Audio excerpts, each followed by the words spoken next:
অপরাধ হবে না। অর্থাৎ 9-এর নিচে সে যাই করুক এটা অপরাধ না।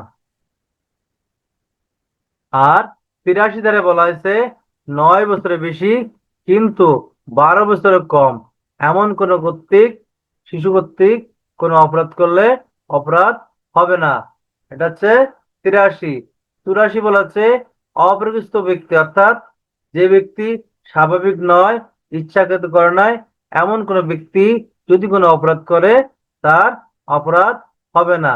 আর 85 বলা হচ্ছে অনিচ্ছাকৃত মদ্যপান অর্থাৎ নিজের ইচ্ছায় না, অন্য কোনো ব্যক্তি তাকে খাওয়াইছে বা খাওয়াই দিছে, তার জানাশোনা ছিল না। এই যে তার জানাশোনা ছিল না এই জন্য তিনি খাইলেও তিনি অপরাধ থেকে রেহাই পাবেন। 85। 83 দ্বারা বলা হয়েছে যে যে ব্যক্তি জেনে শুনে খাইছে তাহলে তার এই অপরাধ থেকে তিনি রেহাই পাবেন না। ঠিক আছে, আমরা আরেকটা তো হচ্ছে ভালো ভালো বুঝছি আপনি। অনেক 82 ভালো দ্বারা লাগছে। আমরা পড়ছি যে 9 বছরের কম বয়স্ক শিশু কর্তৃক কোনো কাজ অপরাধ হবে না। অর্থাৎ অন্য হবে না। কোনো অপরাধ নেই কাজ করলেও। ঠিক আছে, 83 পড়ছি 9-এর বেশি কিন্তু 12 বছরের কম এই সকল ব্যক্তি যদি শিশু যদি কোনো অপরাধ করে তাহলে তার কোনো অপরাধ হবে না। 84 বলছি কোনো ব্যক্তি যদি, মনির তোমার কথা নিব একটু অপেক্ষা করো। 84 বলছে অপ্রকৃত ব্যক্তি অর্থাৎ স্বাভাবিক নয় এমন ব্যক্তি কর্তৃক যদি অপরাধ করে তাহলে তার কোনো অপরাধ হবে না। সাপোজ আমরা সাক্ষ্য আইনে 105 পড়ছিলাম না, ব্যতিক্রম কোন ব্যতিক্রম? যে সে অপরাধ করে নাই, সে নিজেকে মুক্ত করতে চায় অর্থাৎ সে অপরাধ থেকে রেহাই পেতে চায়। এইরকম একটা কথা এখানে বলা হয়েছে, সেটা হলো যে তিনি নিজে জানেন না, ইচ্ছাকৃত করে খান নাই, বা তিনি যে কমন সেন্স নাই, এটা এই সেন্সটা যে নাই এটা তার বোধগম্য নয়, এক্ষেত্রে তার কোনো অপরাধ হবে না। আর 85 ধারা আমরা পড়লাম কোনো ব্যক্তি যদি অনিচ্ছাকৃত অর্থাৎ সে জানে না অন্য কোনো ব্যক্তি তাকে কোনো নিশাদ্রব্য মাদক দ্রব্য খাওয়ায় দেয় অর্থাৎ তিনি চান নাই, তিনি চাইছেন কোক, তাকে দেওয়া হলো ড্রিঙ্কস অর্থাৎ মাতাল করার কোনো বস্তু বা ড্রিঙ্কস। এই ক্ষেত্রে এই যে ড্রিঙ্কসটা খাইলো, কোক মনে করে খাইলো, খাওয়ার পরে তিনি যদি কোনো অপরাধ করেন তাহলে অপরাধ হবে না। এটাতে 85। এইটারই উল্টা আসেন 86। অর্থাৎ আপনি জানেন এই গ্লাসে মাতলামির মদ আছে, এই মদটা খাইলেন, বা আপনি জানেন আমি স্বাভাবিক অবস্থায় কাউকে খুন করতে পারবো না, তাহলে কি দরকার? একটু মাতলামি খাওয়া দরকার বা নিশা করা দরকার। আপনি ড্রিঙ্কস খেয়ে নিলেন, উদ্দেশ্য কি? তাকে মার্ডার করবেন। এই জন্য এই উদ্দেশ্য থাকার কারণে স্বাভাবিকভাবে খুন করতে পারতেছেন না, বা আপনার ইচ্ছা আছে যে মাতলামি করে খাইলে আপনার থেকে রেহাই পেতে চেষ্টা করবো যে আমি মাতলামি অবস্থায় খুন করছি আমি জানি না, তাহলে কিন্তু এই যে জানাশোনা থাকলে, জ্ঞান সহকারে থাকলে, ইচ্ছা সহকারে থাকলে এটা কিন্তু আপনি রেহাই পাবেন না। এটা বলা হচ্ছে 86।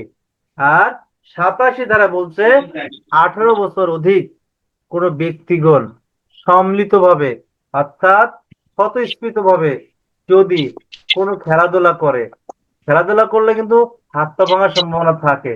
ঠিক আছে, সেক্ষেত্রে তার হাত পা যদি ভেঙে যেতে পারে এই বিষয়ে জানার পরেও তিনি যদি, উক্ত ব্যক্তি যদি খেলা করে এবং কোনো দুর্ঘটনা ঘটে তাহলে কারোর অপরাধ হবে না। আর যারা ফুটবল খেলা মনে করেন, ক্রিকেট খেলা, এই খেলার সময় সবাই তো জানে যে পা ভেঙে যেতে পারে, হাত ভেঙে যেতে পারে, যার সম্ভাবনা আছে না, যেতে পারে।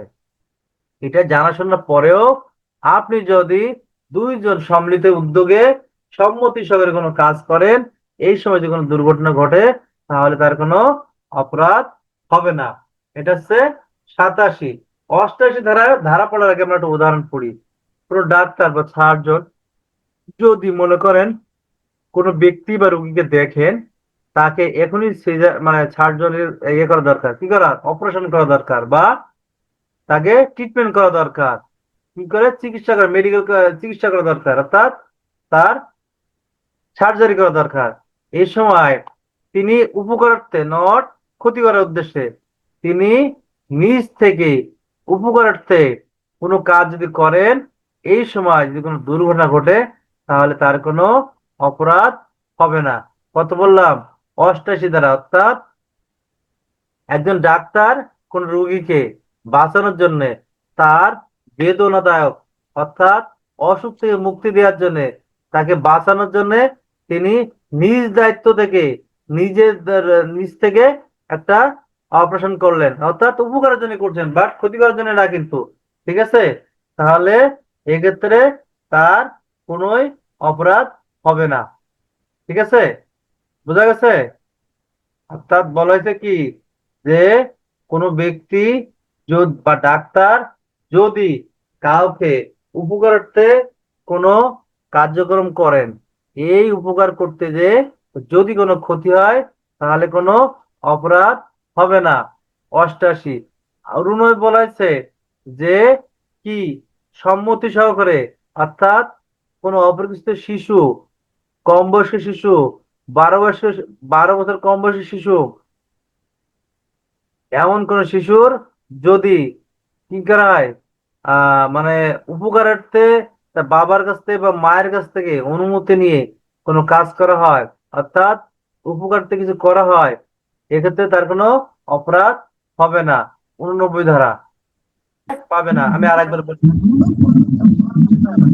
যদি কোনো শিশু 12 বছরের কম হওয়ার পরেও যদি সে যে জিনিসটা চুরি করলো, এটার ফল সে বোঝে, অর্থাৎ সে যদি বোঝে যে এই জিনিসটা বিক্রি করলে টাকা পাওয়া যায়, এই উদ্দেশ্য নিয়ে সে কি করলো, সেই জিনিসটা চুরি করলো এবং সে বিক্রি করে দিল, এই ক্ষেত্রে সে 12 বছর কম হইলেও সে কিন্তু রেহাই পাবে না। ঠিক আছে? 83 ধারা। আচ্ছা, আমরা 89 ধারা পড়বো। 89 ধারা বলছে যে অভিভাবক কর্তৃক সম্মতি নিয়ে সৎবিশ্বাসে, অর্থাৎ অপরিচিত 12 বছরের কম কোন শিশু যদি, অপরিচিত তো কি স্বাভাবিক নয়, 12 বছরের শিশু, এমন কোন কম বয়সী শিশুর উপকারার্থে যদি তার অভিভাবক পিতামাতা কাছ থেকে অনুমতি নিয়ে কোনো কার্যক্রম করা হয়, তাহলে এক্ষেত্রে তার কোনো অপরাধ হবে না। ক্লিয়ার? অর্থাৎ কি বলা হয়েছে, যে 12 বছরের কম শিশু, অপরিচিত শিশু সম্মতি সহকারে, মানে অভিভাবকের সম্মতি নিয়ে উপকারার্থে যদি কাজ করা হয়, তাহলে তার কোনো অপরাধ হবে না। এটা হচ্ছে 89 ধারা। এখানে আর একটা কথা বলা আছে, যদি কোনো ব্যক্তির ভীতি, ভয়, ভীতি, আতঙ্ক দিয়ে অনুমতি গ্রহণ করা হয়, তাহলে কিন্তু সে রেহাই পাবে না। অর্থাৎ 89 ধারায় বলা হয়েছে, যদি ভয় ভীতি ছাড়া তার উপকারার্থে সম্মতি সহকারে কোনো কাজ করা হয়, তাহলে তার কোনো অপরাধ হবে না।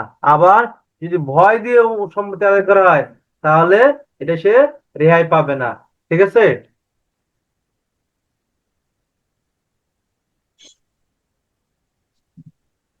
এটা হচ্ছে 89 আছে।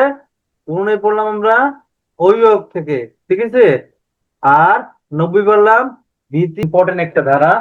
75 ধারা বলা আছে বর্ধিত দণ্ড, অর্থাৎ কোন কোন ক্ষেত্রে বর্ধিত দণ্ড দেওয়া যায় সে ক্ষেত্রে বলা হয়েছে। ঠিক আছে?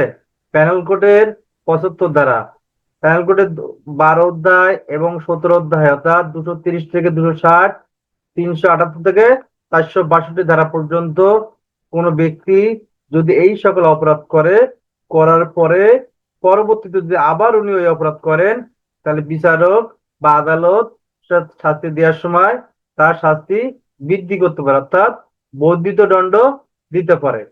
ঠিক আছে? এটা হলো 75 ধারা।